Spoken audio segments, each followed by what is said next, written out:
radical, liberal, socialist politics has ruined one of the greatest resources this country has. 18,000 families now without a home, without a place to bring their kids to go to school. This did not have to happen. If they had their priorities right, clean their forests, rake it up, put people over rodents, put the homeowner over the homeless. Sorry, I know that offends people, people that have been paying property taxes for years to the city and the state that are now homeless, while people that have never paid anything have shelter. The environmentalists say, we got to save this brush. It's very important to the environment. Guess what? The fire does not know about your weird freak agendas. This is not the Democratic Party, by the way. I'm not blaming the blue party for this. I am blaming radical, over-the-top, liberal, crazy socialist agendas that have gone way beyond what the Democrat Party stands for.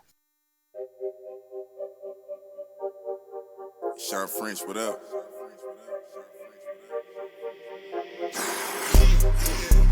This one luck, I let the pain inspire me. I put my all in everything I'm doing. Up until it's done, I'm me for the entirety. I put in overtime, I be working. Just know I'ma go for mine, cause I earned it. They watching, I know it's time. I confirmed it.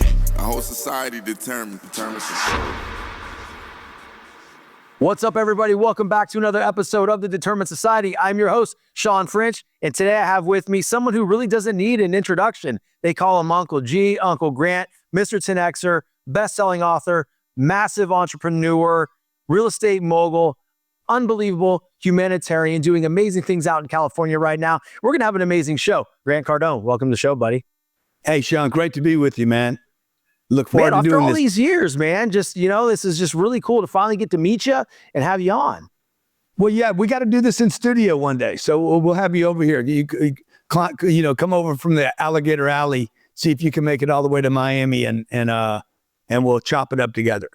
Speaking of chop, are you going to send the chopper? I'm teasing. I will make it over there. I will make it. Okay. We'll drive. I'm teasing. No, absolutely. Anytime you want. Send it over. I could send it over for you. That would be nuts. Yeah. But I know, hey, once again, thanks for coming on the show. You have a lot of crazy things going on right now. Your life has been impacted like so many other Californians out there. I want to start, by really touching into 10X California. I mean, the way California is being governed right now, the city burned, it's burning down to the ground. And there's a lot of things going on, but outside of just what everybody's seeing, like, you've been impacted personally. So I'd love for you to touch on that if you wouldn't mind. Yeah. So, we have a home in Malibu, and our home, the fires came right up to the house. It definitely damaged the house. There's probably, it's an unbelievable amount of damage there. The structure looks fine from the exterior, but it's all the smoke and soot. We're not so concerned about the damage that we received as much as the people in Malibu, the Palisades, Altadena, and frankly, the people across California. To me, this is a real sign that very radical, liberal, socialist politics has ruined one of the greatest resources this country has.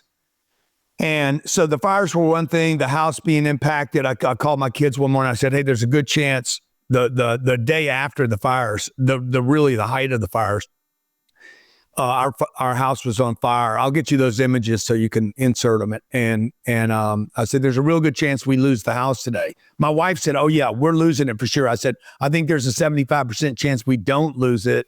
But she was like, the whole thing's going to go to the ground. We were kind of betting behind the scenes. Right. And,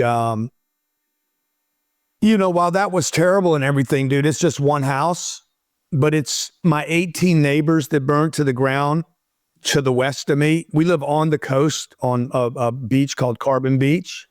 And then to the east of me, which really looks like south and north to most people, but just to my left, there's probably 60 homes, one after the other, burned down. And this did not have to happen. Okay. Now I know fires are very normal in California. You have them every year. You have the Santa Anas. You have very low humidity, which makes for a fire.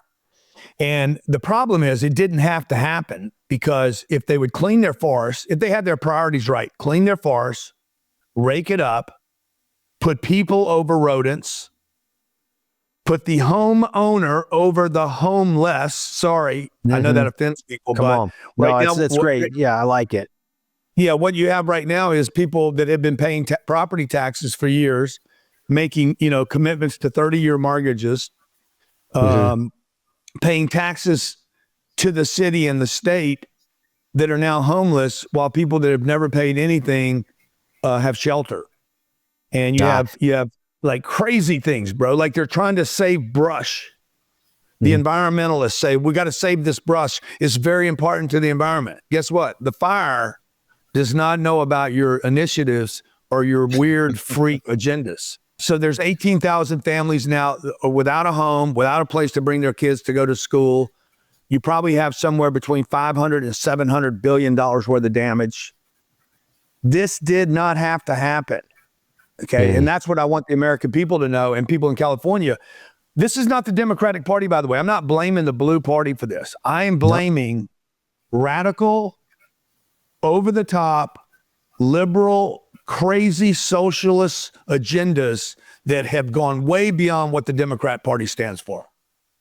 I agree with you, and thank you for that. Thank you for painting that picture, because I grew up in California and I know what a beautiful resource, beautiful state it is. From the time I was born to the time I, went and played college baseball, I lived in California, the San Francisco Bay specifically. Loved it. You couldn't pay me enough money to go back there and live now is the way it's being governed, right? And the one thing that I did here, and I don't know if you can confirm it or not, but you're talking about this brush, all right? I heard, because the big thing was there's no water in the fire hydrants, right? How in the hell does that happen? It's on the Pacific. Like, there's enough water in California. But what I did hear is that they were going through and they were going to do all the piping and like really fix the infrastructure underneath so to make sure all the water could flow through the fire hydrants. And they found these plants that were, endangered, and they stopped the project because they couldn't touch those plants.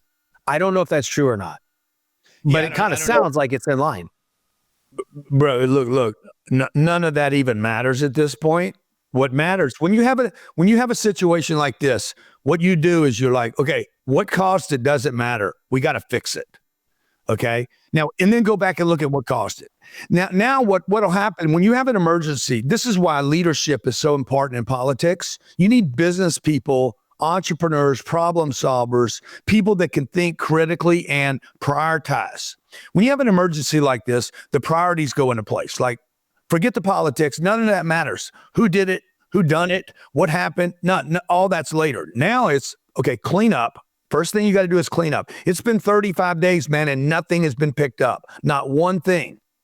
So if they forced a cleanup, like Trump went there, if Trump said, hey, I'll give you federal money, you need to clean up now. I want it gone. What's going to happen is the freak groups are going to come in. Oh, the environment, the people are unsafe. They're already doing this right now. You can't go back to your home, Mr. Cardone, because if you pick up stuff, you might get toxins.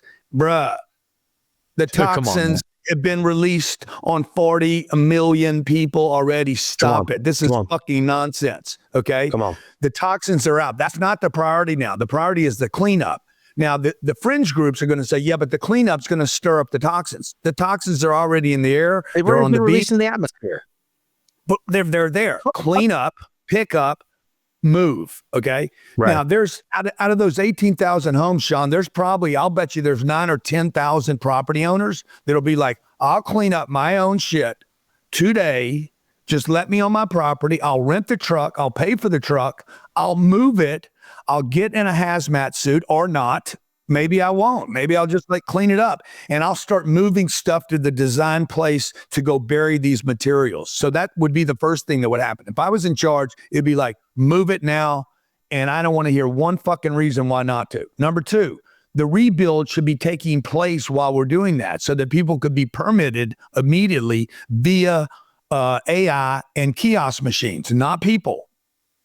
See, what California does, and a lot of states have adopted this, particularly blue states, where they're trying to protect the renter or they're trying to protect home prices. All these places that try to protect, actually home prices go up. California has 10 of the top 15 most expensive homes in the country. home markets in the country are in California, where they tried to supposedly protect owners with regulations. There's 19 permits required to build a home in California today. You'd have to go to 19 different departments. So I would collapse that and say, no, here's 4 things you need to build a new home with. If the structure, the platform wasn't damaged, you can build what you had there plus 10%, maybe even 15%. You can build that. We'll approve it as long as you use fire retardant roof. Same thing on siding. No exposed timber. Nothing the elements can actually light up, and you self-irrigate. Means every home would become a fire department, basically. The technology is badass. Yeah, exactly. And you would go to a kiosk machine and you'd be approved to permit, to build, to start, and we could rebuild the Palisades, Altadena, and Malibu in the next 12 months. And people that say that that's impossible are the ones that are in the way. It is possible. It's being done on this planet right now.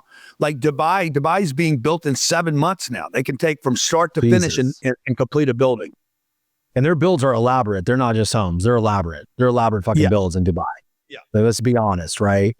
You know, it's and I noticed too, you're doing a lot of everything you're touching on, you actually have a plan to help fund this, right? You're literally helping via donations and crowdsourcing to get these people aid to rebuild their homes in 12 months. And you're holding 26 rallies out there to help out. They're all free. They're all free that they can go and they can participate. Will you talk about that for the people in California? Yeah, so I'm traveling up and down the state, trying to get people energized and motivated and together unionized, if you will, to say, hey, enough is enough, man. Stop this madness. Okay. Yeah, we need to take care of homeless people. I get it. But right now we need to take care of the homeowners. Okay. This is insanity, bro. They spent $38 billion on homelessness to have more homelessness. And so, the thing I'm trying to do in the state right now is move up and down the state and come up with 3 or 4 things that can be done immediately. I've given you 3 of them already that could be done immediately that would put the groups that are in the way on the heater. Okay, because anybody that wants to stop this would say, no, you can't clean up yet. They would come out right away because of the initiative. This always happens in a family. If you have a family, maybe you were doing Thanksgiving and you had a family and there was a fire in the kitchen or something. The psychos never get anything done. They're in the way. Oh my God, what do we do? What do we do? Oh my God. Frantic as shit. The cat. I got to get my homework. Oh, I forgot my picture. Bruh, the damn kitchen's on fire.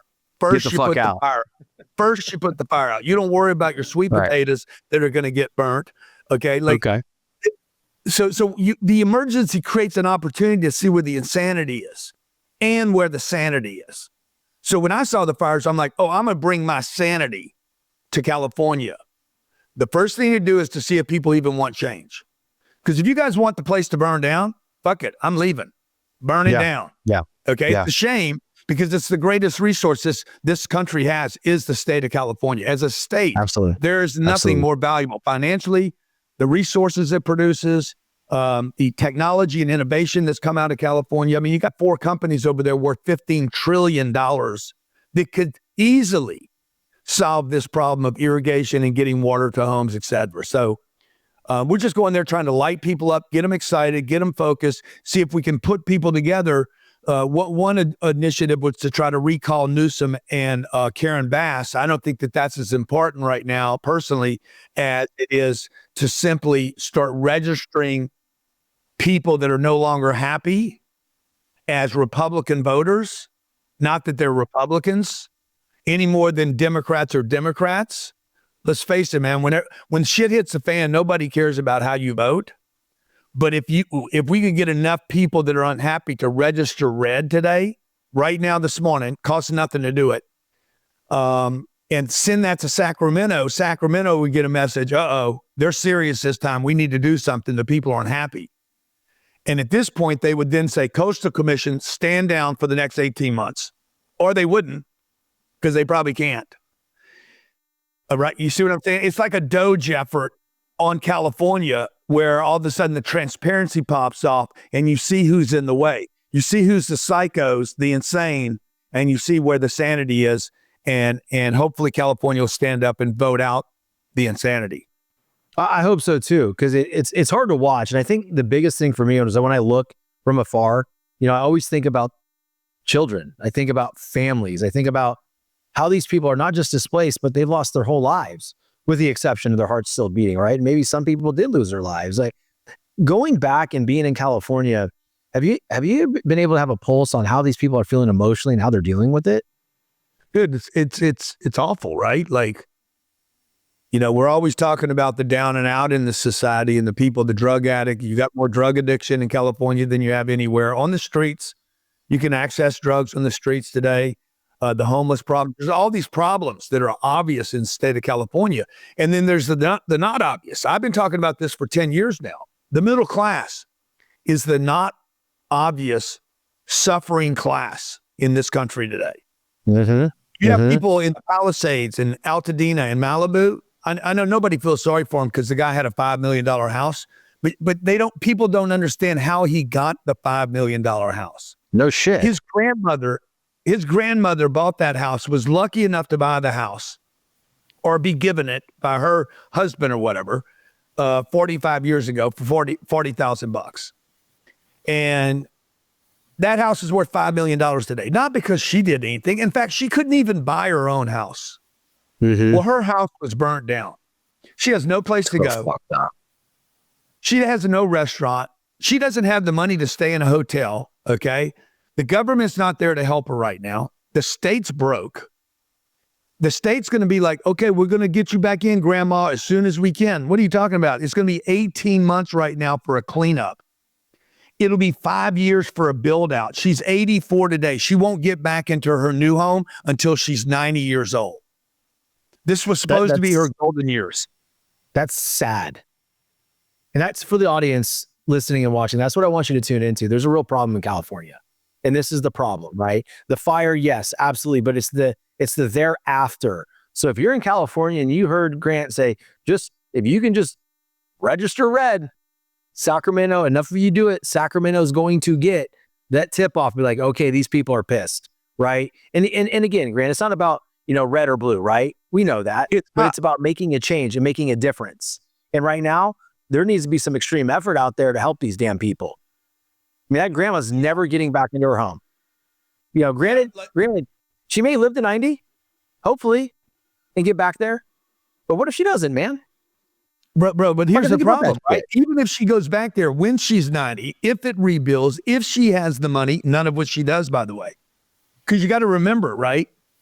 Let's say it takes $5 million to rebuild the house. She only had $3 million of coverage. If she had $3 million, she might have only had a couple $100,000 of coverage because she only had $40,000 in a home from 45 years ago. Yeah. So this is some people believe this is a land grab. Okay. Meaning the government has so many restrictions and regulations on the people that people can't actually go back and claim their property because their property has become a liability. Let me give you another example. Okay. Let's say it's a young executive, a couple, they're middle class. They make $350,000 to $400,000 a year. Husband and wife both work. They got both their kids in a private school or a nice public school, 2 cars. They had a mortgage in the Palisades. They've done really well in life. They are fully in the middle class. Okay. They might make $800,000 a year, by the way. They could make $1.5 million and still be in the middle class. That's wild. Okay. They have a $7 million mortgage on their home. Okay. And they're paying, whatever, that's going to be $40,000 a month. They can afford it on his salary, and her additional salary is how they live. They got a great life. Nobody feels sorry for these people. Mm-hmm. Well, their home, let's say it was worth $7 million, has $5 million worth of insurance on it. That's all the state would allow because the state 2 years ago got involved in regulating the insurance companies. Ladies and gentlemen, anytime the government regulates, you get hurt. They always do it under the pretense, we want to protect the people. What you did was you got involved in business when you shouldn't have, and Allstate, State Farm, and the big Nationside, they all pulled out because the state said you can't raise the premium. They said, if we can't raise the premium, we can't afford to be in the state. So they left. Yep. Hundreds of thousands of homes are not insured right now. I happen to be one of the lucky ones, and I have this huge insurance policy on my house. But all my neighbors, my 18 neighbors in a row, none of them have more than $3 million worth of insurance. Okay, so let's go back to that couple in the Palisades that had a $7 million mortgage. They owe $7 million. Their payments are still due, and their house is burnt to the ground. They only have $3 million worth of insurance. So what do? You're like, okay, they're going to get their $3 million. They have no place to live, by the way. Okay. The $3 million is going to pay for where they're living for the next 5 or 6 or 7 years. Now they're out of money. How do they rebuild their home? They have no money to rebuild their home. They have no money to rebuild that thing. So the middle class now becomes the lower class, even though the guy's making $800,000 a year. Now, I know that's hard to believe, and it's very hard for everybody to embrace, because we're constantly talking in this country about the lowest of the lowest, the very beginning where you had nothing, but there's a big fat middle class in America, 250 million strong, that are weak. And this is what I'm most concerned about. California could actually roll over economically because so many people have been affected by this fire, including the executives that live across the street in Brentwood, just a couple miles away, and their house wasn't burned. But guess what? The insurance companies don't want to insure their house anymore either. So how do you get a mortgage? How do you sell your home? What happens for the next 5 years? Because they're saying it's going to take 5 to 7, maybe 10 years to rebuild. Who wants to live in that bullshit for 10 years? And what happens when more and more people start leaving and saying, I'm going to go live in Scottsdale. I'm going to go live in Utah. I'm going to go live in Texas. I'm going to go live in Florida. That's already been happening. So of course. Then it starts to accelerate the problem. So I'm really concerned, not just for California, all the people that have been affected, but also by for the rest of the country that could be impacted by this economic devastation. It's wild, man. And I always think, like, when did this start? You know what I mean? Like, when did this start becoming a problem, right? Because, like you said, a couple of years ago, insurance companies are backing out, right? And to your point also, it's like, many people think it's a land grab. It's like, pretty fucking strategic, right? And I'm not implying anything, but maybe I am. But the bottom line is, now people don't have insurance, they don't have a place to live, and they don't have the money nor the time to rebuild. Yeah, exactly. When did it start? Dude, California has been an organized mafia for 80 years. There's 4 families that have controlled the state of California, except for 2 short instances. Newsom's been in there for 16 years. Okay, before it was the Pelosi family before her, it was the Gettys before her. This thing has been under control. This is the 5th largest economy on planet Earth. Okay, it's a couple $1 trillion a year in revenue. It's massive. Is bigger than India's bigger than California, and then California. So it's a massive, massive population, right? 2/3 of all your produce come from the state of California. 99% of all commercial products, vegetable and fruit products are produced in California. We got plenty of water, bro. Like you said earlier, you can't find one golf course anywhere in the state of California that's ever burnt. So this idea that, like, oh my God, the fires are out of control. The fucking fires ain't out of control. Go to Pelican Hill and play a round of golf. Go up to the Pacific, up to the north. What's that beautiful golf course up north? Carmel? Yeah, up in Carmel. Okay, all those golf courses, they're protected. Why? They're irrigated. You could have irrigation across the entire state of California if you wanted to. That's how much water we have. It's fucking wild, dude. So the land grab thing is not out of context for me. I agree. Where I live, if you've ever been to Malibu, you ever been to Nobu? Yeah. Okay, well, you go down that coastline and you hear about Malibu. The first time you went there, you're probably like, dude, this looks like a shithole. Bunch of old homes stacked on top of each other. Most of those homes aren't big, brand new concrete block. My house is made of concrete block. It was built 14 years ago. It was built 2 spec, probably better than that. Okay, all concrete. You can't burn it. And like no amount of fire is going to take it down. Yeah. It won't take the bottom of it out, right? But all the homes that are on that coastline, the Coastal Commission, because they overregulate, they hide behind whales and seagulls and say, you can't develop, you're gonna change the coastline.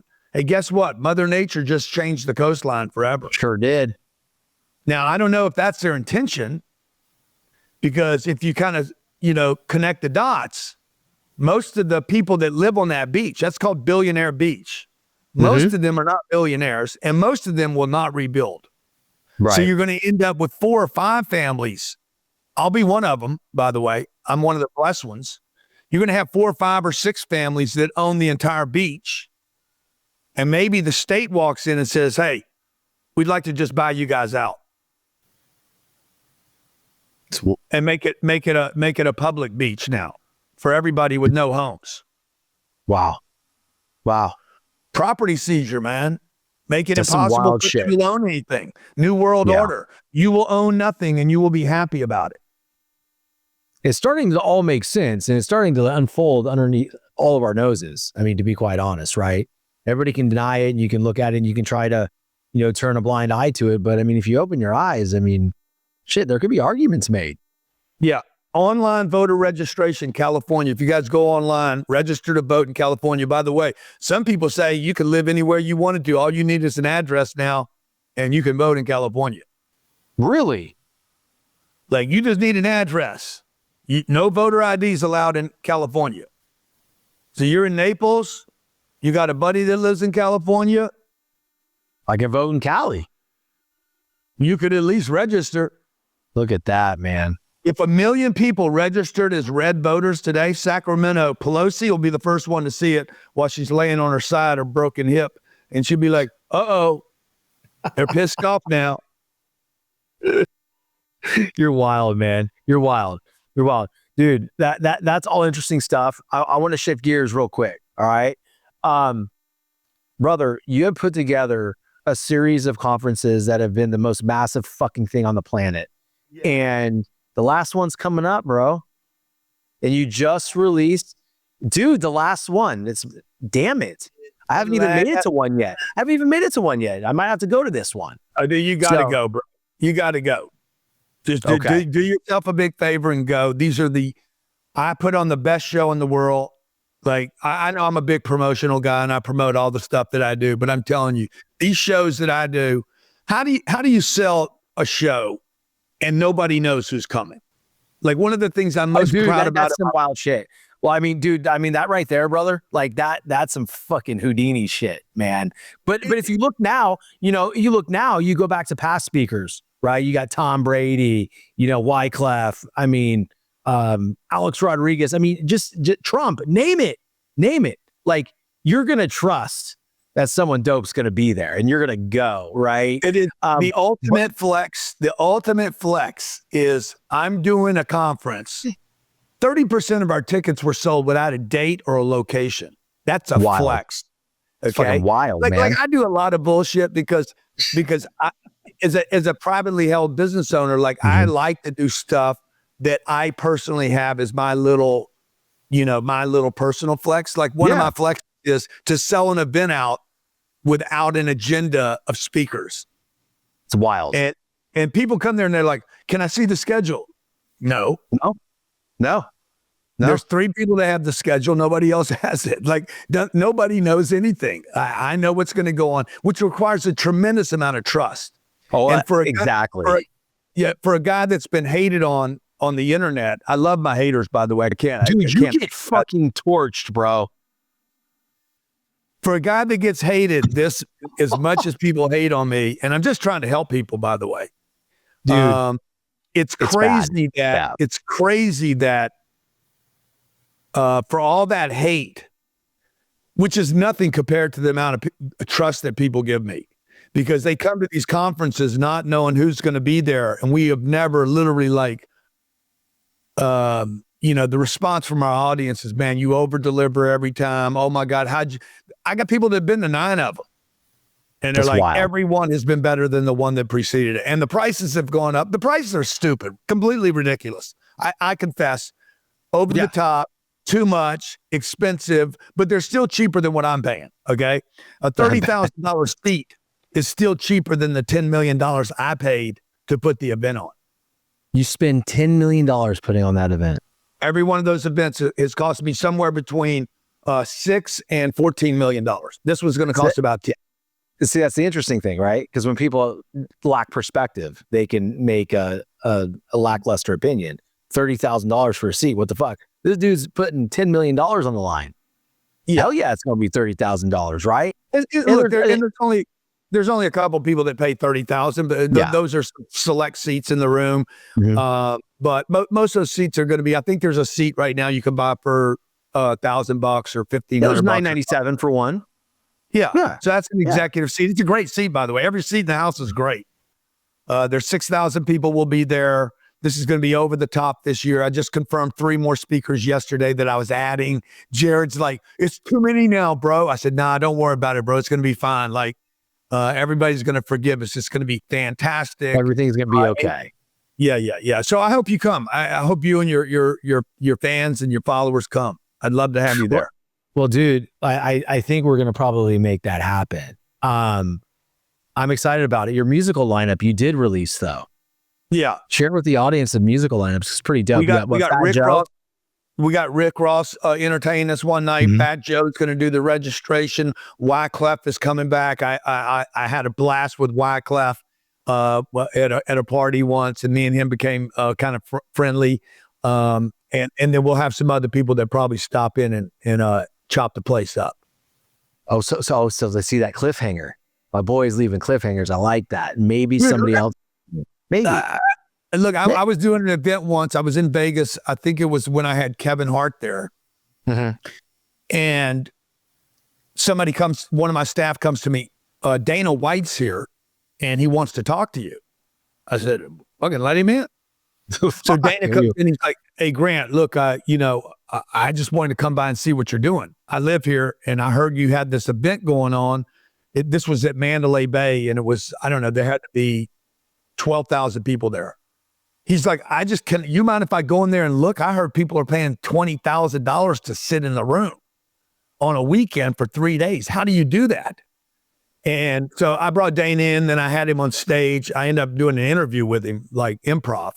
And Floyd Mayweather, the same weekend, Floyd Mayweather came by. I didn't even have him on the schedule. Hey, I'm in town. I just left the strip joint. True story. Come on in. Wash your hands and come on in. Wash your hands. Yes. Wipe your feet too, bro. Wipe your feet. Yeah, exactly. What's been, other than the flex of obviously putting 6,000 people in a room and selling an event out that you don't even give an agenda or the guests, what has been the most satisfying thing from a humanitarian standpoint for you with those events? Well, those events are really the 10X Growth Conference. I'll miss not doing them because it was the reason we started doing those events was not money. If you're trying to make money, you don't do events. Events are a terrible business. Anybody's ever done an event, tried to do an event, you try to put 300 people in a room. Fuck, trying to get 50 people over to your house for a party. They're expensive. People don't show up. Yeah. They wreck the place. Like, if it's a good party, they're going to something's going to be damaged if you don't go to jail. I mean, you couldn't even go to jail. Holes in the wall. Yeah, exactly. Absolutely. So, but the thing that I think I'm most proud about in those events is the interviews, and the interviews basically are me. And I don't like doing interviews. Actually, well, I don't mind being interviewed. I hate doing your part. I mean, dude, I'll do your part if you want me to. I'm teasing. I don't know if you could, I don't know. Oh, come on. I don't know. Don't give me a challenge. He's calling me out, y'all. He's calling me out. Okay. Anyway. But the interview, to be able to get a good conversation, let's say Usher. I don't have anything in common with Usher. Okay, I'm a business guy. I'm a real estate guy. I'm about money and stuff. And Usher's an entertainer. He's been on, 40 or 50,000 stages without exaggeration. He's not going to even remember the event. So my goal is to get him to remember this event as one of his standout moments in his lifetime. Or John Travolta. Okay, how many people you think John Travolta's met in his life? Oh, a lot. That was a big one. That was a big one. Or Floyd Mayweather. Floyd Mayweather has been on stages everywhere in the world. How can I bring Floyd on a stage that's so memorable for Floyd? I'm not even thinking about the audience. I'm thinking about Floyd Mayweather. I'm thinking about John. I'm thinking about Kevin Hart. I'm thinking about how do I get Arnold Schwarzenegger to have a moment where he's like, hey, that guy Grant Cardone was amazing. Right. And not because I'm amazing, but because the communication, the interaction that he and I had. It wasn't just me reading off of cards and getting through the interview, So that's a trick, right? And then those things live into time for long periods of time. I'm trying to get something out of this guy that nobody's gotten out of him that'll help some kid I hadn't met yet. Or maybe some 55-year-old person that gets inspired by this interview, because all this stuff can live long into the future. I love that, because when you're having that energetic conversation and it's authentic, there's no note cards and it's just you and the interviewee. There's a whole audience, whether they're in person or right now listening to this show, that people are going to be impacted. That's the exact same thing that I go for. I want to bring out different things in the individuals I interview, because everybody can go and look at your bio, man. Anybody can go look at that. I mean, that's not the stuff. That's not the stuff. It's what you're doing from a human standpoint is what's interesting, right? That's awesome, man. You do a good interview. I'm sure people are going to talk about it down in the comments. Go ahead and rate Shawn. Go ahead and rate this interview right now. Should he get a 10 or should he get a 1? Oh my gosh, a 1. That's aggressive. Hopefully not a 1. Maybe teeter for the 7, 8, or 9. Just showing up gets you a 1. I know, right? You don't even have to have shoes on to get a 1. That's easy. That's easy, man. No, I'm excited. The team and I are definitely talking about GrowthCon for sure. I've been talking to Gila about it as well. So it's definitely on the horizon. That's in Vegas, right? It's gonna be in Vegas again. Yeah. Last one we wanted to have in Vegas. And look, you should come in there. You should come just so you walk in the room. This is what I'll do for you, okay? I promise you're going to walk in the room and you won't be there 10 minutes. Not one person. It won't even start. Mm-hmm. You'll get your money's worth the first 10 minutes you're there. I bet. You'll walk in, you're going to look around, and you're going to have some big realization. In the first 10 minutes without anybody doing anything. That's a good challenge, man. I'll take that promise. April, right? No, March 19, 2021. March 19, 2021. Okay. Coming up, man. Yep, right around the corner. Some spots. You better hold some spots. Well, I'm not holding spots for anybody. We oversell this thing every single time. We'll end up with a seating problem that I have to solve. So that's good, man. That's good. No, I'm excited for it. It'll be fun. It's something that's been on my radar for quite some time. And you're shifting to WealthCon, right? You're shifting to do something else in place of this? Well, yeah, we've been doing 2 wealth conferences a year. These are much smaller events, like 300 to 500 people, where we're focused on everything from financial literacy to financial wealth building. And we bring finance people from Wall Street. You're starting to see my audience mature a bit, okay? Not the audience, I see that. the material, the content. So you're seeing me in real time make my shift to from sales guy, marketer guy, real estate guy to something else. That's good. And for me to make that shift, I have to have a different interview. That's good. Now you've had 2 already? Yeah. Okay. When's the next one?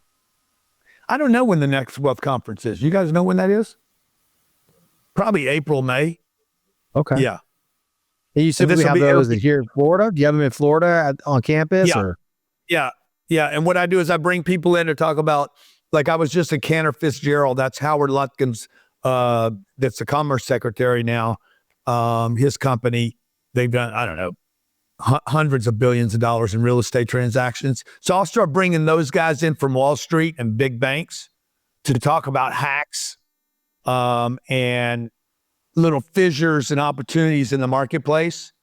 Like most of all these conferences, basically I interview people that I'm interested in. Right. June 1st. Right. June 1st is the next one. June 1st? Can't believe it. Okay. Out.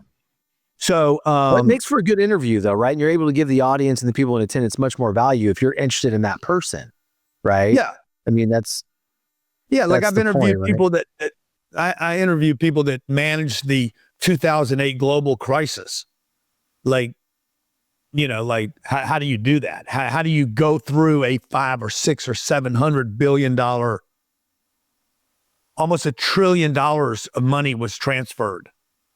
And how do you manage that activity when you're interviewing that person? Me sitting down having coffee with that guy is one thing. Me interviewing him and going behind the scenes and getting information from him, by the way, that's probably not in a book is for sure. Is really good for me and great for the audience. What was the feedback on that, just from your perspective on hearing how they managed that?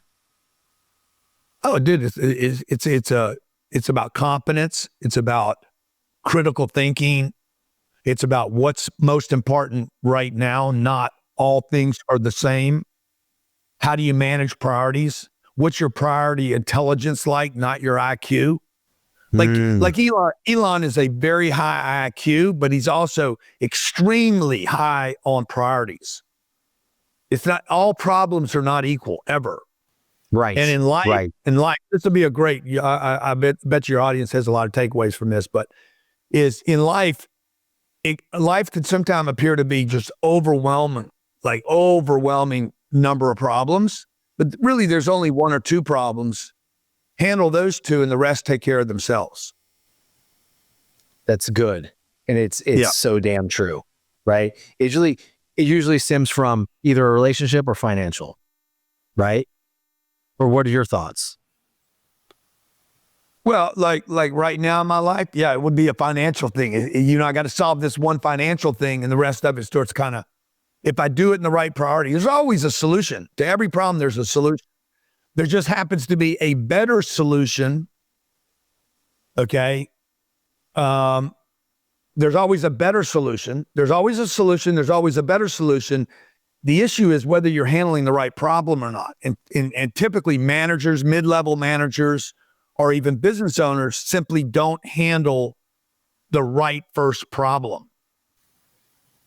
How do you determine? When are you going to drop this? Shawn, when are you going to drop this interview? This will probably be dropped in a week or two. Okay. Like 2 Mondays from yesterday. Okay. All right. No problem. I was going to offer your audience something, but you'd have to go ahead. We'll adjust. Go ahead. No, you'd have to drop it because I'm doing it Saturday. You'd have to drop it tomorrow. Yeah, no. We're Monday. Right. We're a Monday show. Damn it. You're Monday.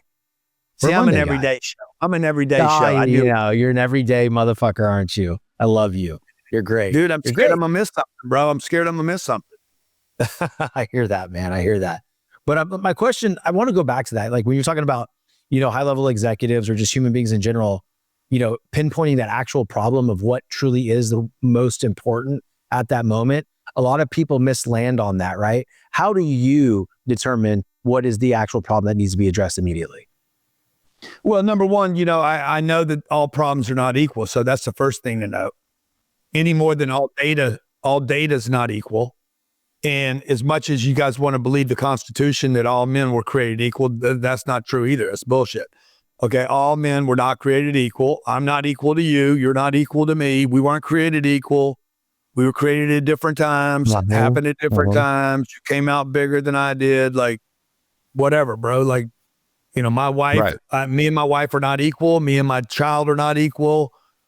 And it doesn't mean I'm better than you. It might mean that I'm lesser than you. I don't know. It just depends. I'm not equal to Elon Musk. I'm not equal to Donald Trump.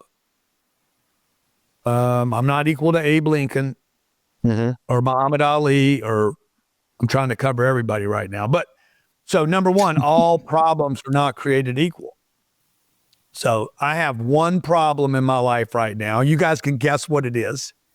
And I need to solve that one problem. It would provide that one problem. If I solved it, would provide me with tremendous amounts of space in my creative. When people get blocked up, it's probably because they have a problem they haven't solved or addressed or observed or looked at or confronted. And when I was 25 years old, it was a drug problem. I had a drug problem at from 15 to 25, I had a drug problem. And so no matter what problem I handled, I wrecked the car, I lost my job, I lost a girl. Those are all problems too, but I didn't feel good about myself. I had low self-esteem. I didn't have any money. All those are problems. But until I handled the main problem and started putting together days and not using drugs, the rest of the problems didn't matter any. Yeah, like all those other ones seem to be symptoms, right?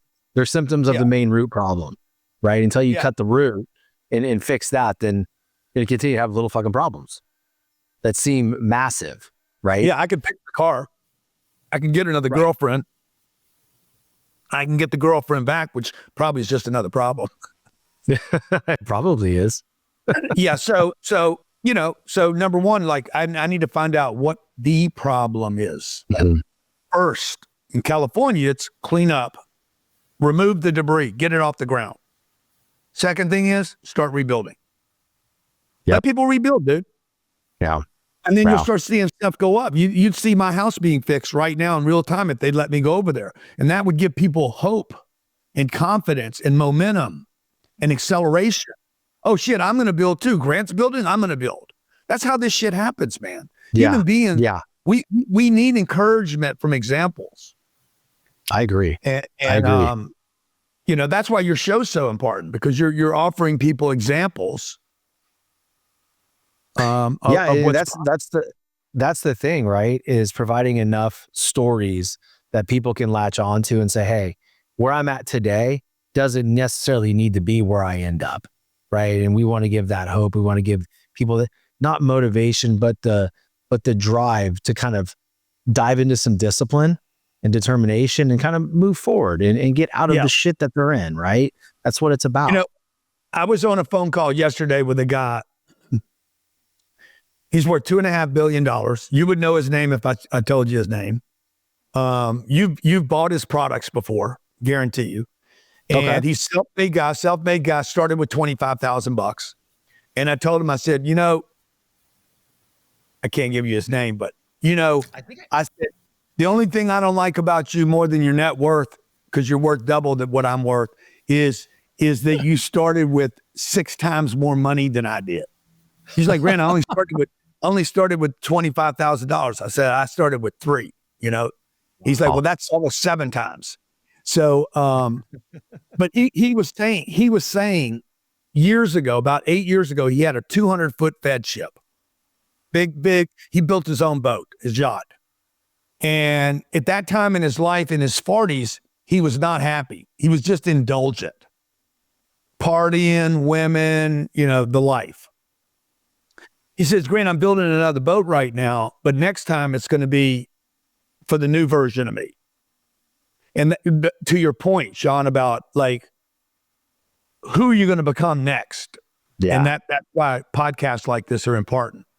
Thank you. Yeah, I feel like every struggle we go through and every painful point, that's the opportunity to embrace the struggle and kind of go through those daily things, right? And everybody wants to get to that end result. I want more money. I want the relationship. I want everything. Well, what they don't realize is the gift is right here in between all the bullshit, right? Because that's when you become that person that's going to deserve this. Yeah, so 100%. Fucking stop focusing on this and focus on all the little shit in between. Yeah. And that's what we do every day, right? You do it well. That's what we do. Absolutely. Thank you, sir. Thank you. Well, listen, man, I appreciate you coming on. I can't wait to see you in Vegas. We're going to work that out. I'll be in touch with Gila. Once again, I think her and I have already communicated like 2 or 3 times today. She's awesome. And we're going to have a blast there. And dude, I just thank you so much for coming on the show and giving some value to the audience and speaking what you're going through right now and sharing with the world how you're helping people, man. Yeah, good, man. And anything I can do to help you, I look forward to you being at the 10X Growth Conference. So I know you're going to enjoy it without a doubt. I look forward to getting some feedback from you about what happened to you in those first 10 minutes before it even started. Like just look for when you walk in a room, what happens to you? Because my goal is to ship people before the show starts. Okay. I love it, man. I'll definitely let you know for sure. Okay. Definitely. But look, man, I just appreciate you.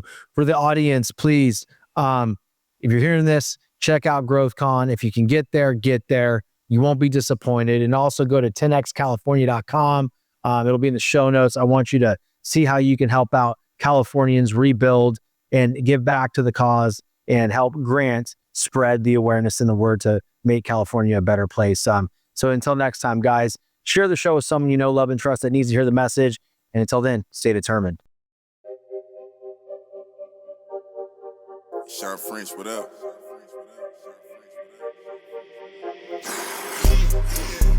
This one luck, I let the pain inspire me. I put my all in everything I'm doing. Up until it's done, I'm me for the entirety. I put in overtime, I be working. Just know I'ma go for mine, cause I earned it. They watching, I know it's time, I confirmed it. A whole society determined.